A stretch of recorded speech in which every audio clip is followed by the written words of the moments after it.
I wonder if we could move on to perhaps a more sensitive topic for some of us, and that relates to the FIRA process and interventions. The government has announced that it is not going to pursue permitting Canadians to compete in the review process,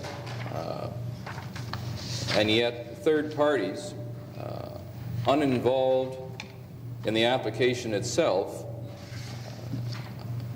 get involved in the review process. The Act does not provide for any status to these so-called interveners.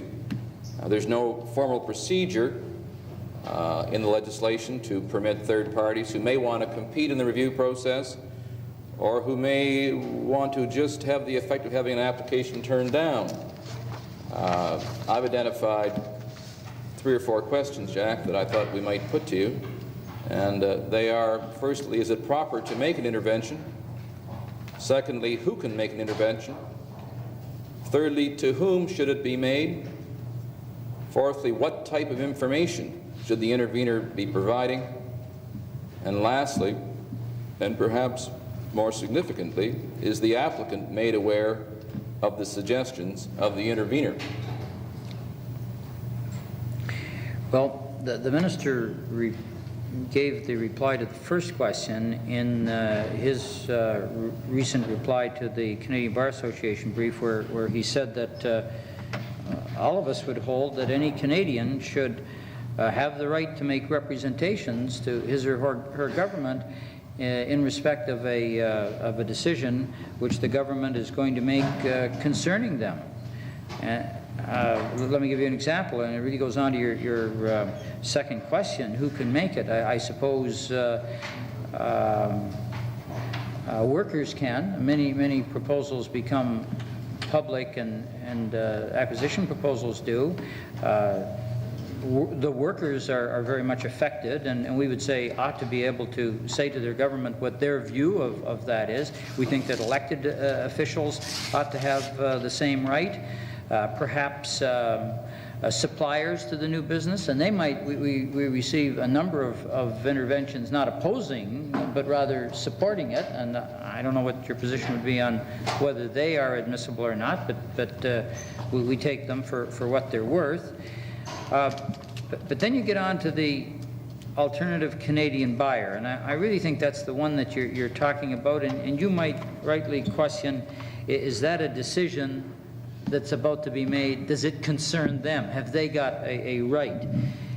I can only tell you what our reasoning is on this, and it is that every decision under the FIRA Act requires that a judgment be made of the likely effects of allowance versus disallowance. It's not just the effects of allowance. I mean, if you had a business that's going out of business, then the effect of disallowance is to let it go out of business. So you make a comparison. What is likely to happen if it's allowed? What's likely to happen if it's disallowed?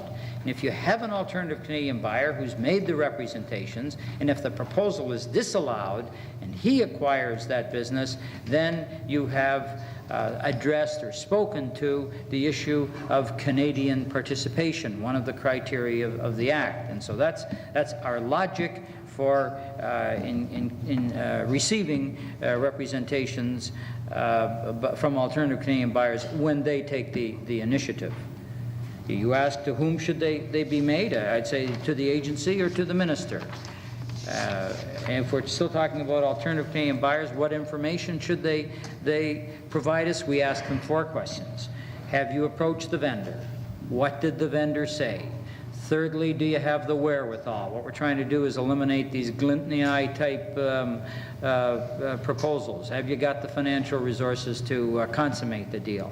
And fourthly, what do you plan to do with the business? Because while the alternative Canadian buyer outdraws the foreign investor by definition in respect of 22B, it's really the assessment of all of the proposals, and that's where you can hearken back a little bit to that question of participation versus economic undertakings. I can tell you that the present minister is more concerned with the economic performance than with the participation per se, but it's a factor. Finally, your last question, is the applicant informed? Not when it's interveners generally, to say somebody has supported your proposal, somebody has opposed your proposal. That wouldn't help very much, so we don't inform them of that sort of thing. But we do say when there's an alternative Canadian buyer, so that, consistent with what I said in the very first topic, Canadianization, so that the alternative, so that the applicant knows what it's up against. Because what we don't want to have happen is the proposal get disallowed, the person comes in and says, why was it disallowed? And we say, because there was an alternative Canadian buyer, and that wouldn't be fair. So we put them on notice that there is an alternative Canadian buyer. A couple of questions. In the case of interventions which take the form of information by a third party with respect to the applicant, which may be adverse information, I don't know how frequently this happens, but one can at least imagine a third party coming in saying, don't let that applicant make that investment. It is well known that whenever that applicant takes over a business, it shuts down at least part of the plant and fires a quarter of the workers. Where you receive that kind of representation, would you communicate to the applicant the substance of the allegation without attributing it to any particular source? But would you say, for example, we have received an allegation, where it's an allegation that is of concern to you and you consider to be material to the review of the file, would you tell the investor that such an allegation has been made? No. Maybe we should. I don't know, Jim. I haven't thought about it before, but we don't. What we do try to do is investigate ourselves whether there's any substance. And I can tell you that on a number of occasions we get these, and we usually in our documentation to the minister, that kind of information goes no further than us to him, as opposed to around to ministers. We put it up, and then more often than not, we just discount it. If it's been said, we report it to them, but we report to them our findings. One of the troublesome things about that, of course, is that it's very easy to make allegations if they're not tested by, or the applicant doesn't have a chance to respond to them, Jack. And the other troublesome thing, it's sort of a hit or miss process, because if you're buying a private company and you do it right, nobody knows. So there may not be any alternative buyer around. If you're involved with a public company, there has to be a press release, it's material. It seems to me that the application should be published. That was one of the minister's proposals that has been put off for the time being. Large ones anyway, it was. I don't think the government should finance Canadians, but I think there's something to be said for opening the process up. Well, on the first of your points, I'd reply the same way that I did to Jim. You said that's troubling, that somebody can make these accusations, and maybe we should be telling them about the substance of them without identifying the person. Jack, when you request from the intervener, if you will, its plans for the Canadian business or the new business, as the case may be, is it customary for the intervener to file the same type of information as it would have filed had it been making an application to the agency itself? And do you not, in the course of your discussions with the applicant, while not disclosing the name of the intervener or the plans which the intervener would have for the takeover for the target company, do you not make suggestions to the applicant along the lines of the suggestions which the intervener has made in terms of significant benefit? What I'm simply saying is that my experience is that I suspect in cases where there is an intervention, the suggestions that are made to the applicant to assist in meeting the significant benefit criteria may very well have come from the plans of the intervener. I suspect it happens. In effect, it increases our leverage. That's what it really does. We shouldn't be. I guess we shouldn't be. On the other hand, it wouldn't. In that case, the applicant mightn't be getting the benefit of some thoughts that we've had, consistent with what we were talking about before. Do we try to help him to improve the proposal? I'm not really sure what the right answer is. Just a comment about the status of representations made by competing Canadian buyers. As I understand it, Jack, you will take into account the statements that they make to you about their plans in the event that the foreign investor is disallowed and instead they have an opportunity to purchase the business. As I understand it, any representations that they make would not have the status of legally binding commitments under FIRA. So I take it there you're proceeding, as it were, on the basis of the good faith of the Canadian competing buyer. Well, yes, you're right on both accounts. We sometimes just run a parallel for ministers as to what the two effects are likely to be. But what we do is we point out to them what you just said, and in effect ask them to discount the value of to some extent of the intervener's representations because they're not binding. It's easy to say you're going to do something if you don't have to do it. I don't know whether it's something that the agency has given thought to, but it might be possible to devise binding legal agreements for Canadian investors. One would need to develop a framework that would permit them to be binding, but I haven't thought about it. Maybe it's possible. I guess if I were a Canadian making representations, I might be concerned that you might discount my representations because they're not legally binding, and that might give me an incentive to find some way to put them in an agreement form which would give them binding status. As you know, I'm not a lawyer, but I must say coincidentally that ran through my mind today too, wondering whether there would be some way to make it binding. See, the difference is as far as the applicant is concerned, there is a quid pro quo. It's allowance versus the undertakings. The intervener is being given no consideration. I mean, you say disallowance is a consideration, but no direct consideration. So.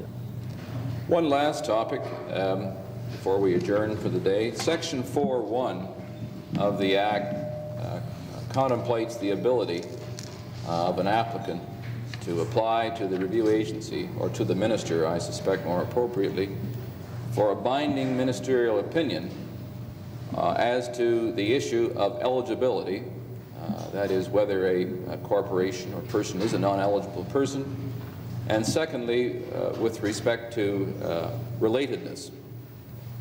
I'd like, perhaps Purdy, you could start it off by dealing with applications which are made on eligibility, and then perhaps, Jim, you could speak for a brief moment on the issue of relatedness, and then I'd like to ask Jack whether or not the agency is continuing its practice to issue, if you will, no comfort or non-binding rulings as to the application of the Act. Purdy? Yes, well, as you know, there's a procedure to apply to the minister for an opinion, and if you're lucky, you can get a pin that you're not inept. And I don't know how many Canadian companies have an opinion that they're not a non-eligible person, 25 or 30, Jack? 30, I don't know. In my experience, it's a question of establishing to the minister that control, in fact, of the company is in Canada. My experience, the agency advises the minister. I assume they even draft his opinion, but I'm not so certain of that. My experience is that the agency is very cautious in giving this opinion, or having the minister give the opinion. If there's any significant doubt about it at all, it'll be very difficult to get the opinion. The minister is obliged to give the opinion, as I read the statute. The policy is that if it's going to be a negative opinion, you're given an opportunity to withdraw your application for an opinion, as I understand it. Just to speak on three aspects of it that are related, just mention them. Interesting question in the statute whether the ability to control is control in fact, or whether you have to actually carry out your ability to have control in fact. The agency's view, quite naturally, is the ability is enough, or at least I suspect that would be the agency's view. Another interesting question is that in cases where you're not dealing with control at the shareholder level, or there's an argument as to whether, for example, a 18% shareholder can control a company, or a 15% shareholder that's a non-eligible person, and there is no other shareholder that owns more than 1 or 2%, issue really comes down to who do you think would win a proxy fight? I suppose ultimately the 15% foreign shareholder or the management Canadian directors of the company who control the proxy mechanism. Final point I want to make is that it's not a violation of the Act if you file an application for review and then go ahead and do the acquisition without waiting until it is reviewed. The Canadian Bar brief suggests that the power to render nugatory is the power to rescind. I don't agree with that. I think in the context of the Act, as I read it, the extraordinary power to put the property back to the vendor, a court wouldn't so hold. They'd hold it's the power to cause it to be sold and disposed of to an eligible person. But if you want to test the minister, if he won't give you an opinion, it seems to me you could well do a minor acquisition. You could file to have it reviewed, and you could complete the acquisition, and you could tell the minister or his agency to take you to court and ask you to have the court to render it nugatory, and the issue as to whether you're a NEP or not will be decided by the court. Thank you. There are lots of people around who would like to have that client ready to give them the opportunity to take that case. I've been assigned the question of Section 401 rulings on related business questions. I guess I've got that topic because I think I have never made a Section 401 application on a related business question, and if you hadn't guessed it already, I'm the person who wasn't at the dinner last night.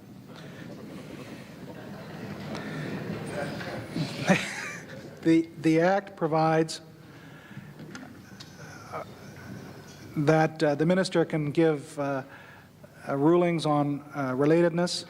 The term related is not defined in the Act.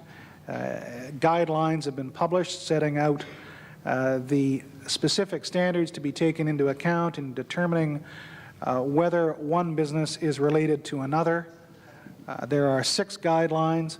Basically, the bases on which you can establish relatedness are that the new business is a form of forward or backward integration with the old business, or that the new business involves the same technology and production processes as the established business, or that the new product will be substitutable for the product of the established business, or that the new business results from Canadian research and development carried on by the established business, or that the new line of product is in the same category as the existing line.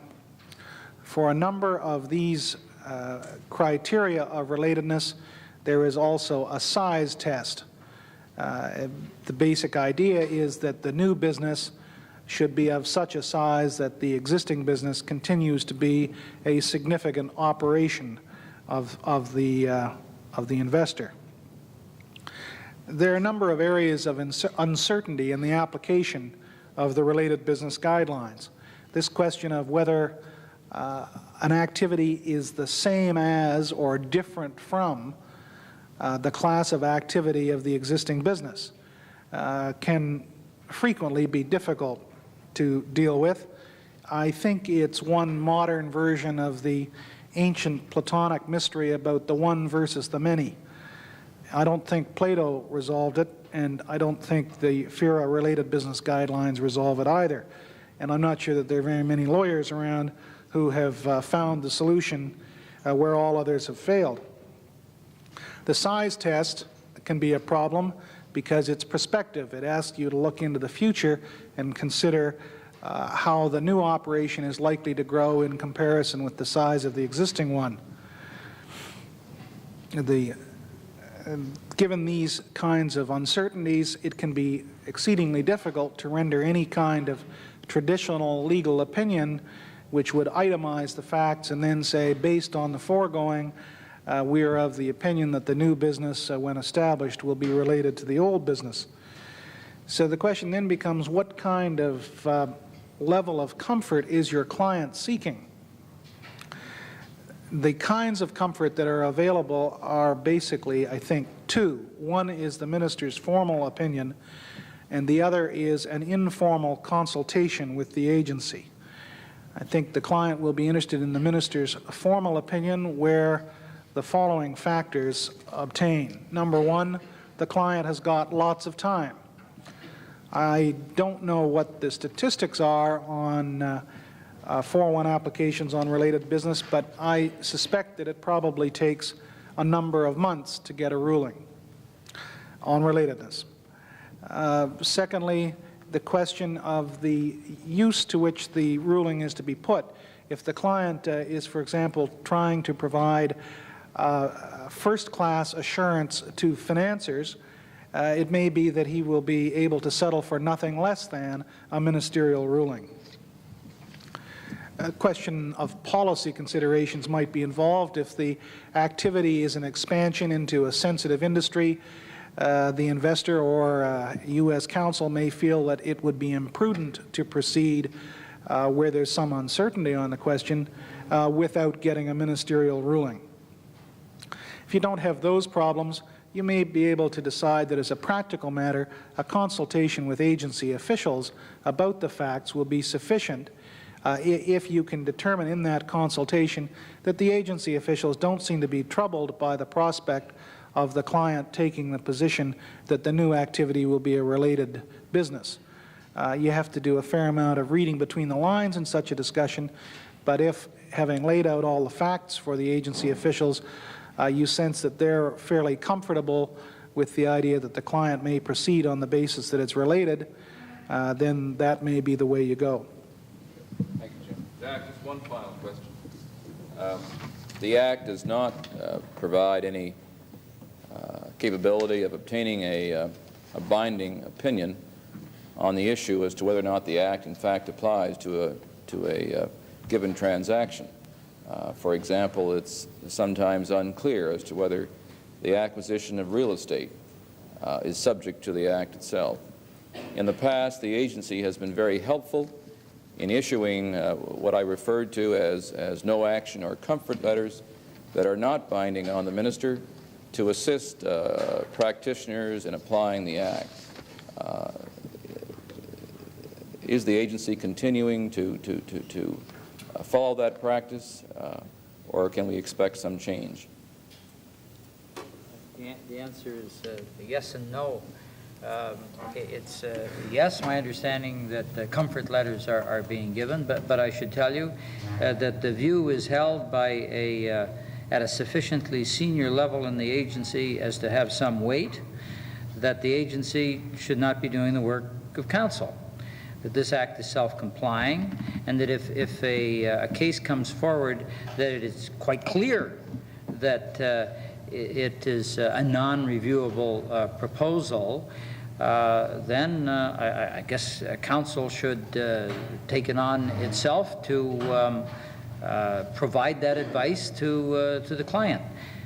On the other hand, the argument goes, And if it's so obscure as not to be able to render an opinion, then neither then should the agency opine. But it leads to a rather catch-22 situation, it seems to me, from council's point of view. If it's all clear, you don't get an opinion letter. And if it's not very clear, you don't get a comfort letter.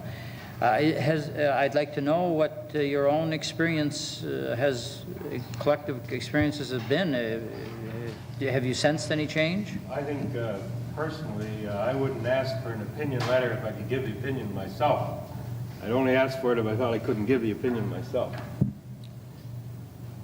I must say, I have found situations where, particularly, I guess, in the real estate field, where I have found a client not prepared to proceed with an acquisition of land for whatever purpose without either an opinion, and in some cases I've found it difficult to give those opinions, or in the alternative, a comfort letter. And my experience is that they have issued on a regular basis. I see. Well, this isn't my sort of line of business, but in checking with the people whose it is before I'm aware of that prevailing opinion I spoke about, but what I was told is yes, comfort letters are still being given. Ladies and gentlemen, it's 5 o'clock. I'd like to say thank you to Jim and to Purdy, and a special thank you and appreciation on behalf of all of us, Jack, for taking the time to be here today. And I can assure you that all of us who are engaged in dealing with FERA matters look forward to the type of continuing dialogue that you've discussed, that you've suggested we might have. Thank you for your attention.